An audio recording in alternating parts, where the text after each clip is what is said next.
Wow.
The correct ratio when boiling mee sua is 300 ml of water to 25 grams noodles.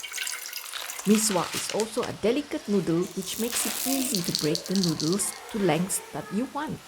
Mee sua absorbs water easily while it cooks and oozes out starch which can help to thicken the soup. Pour the boiling hot water with the cooked mee sua.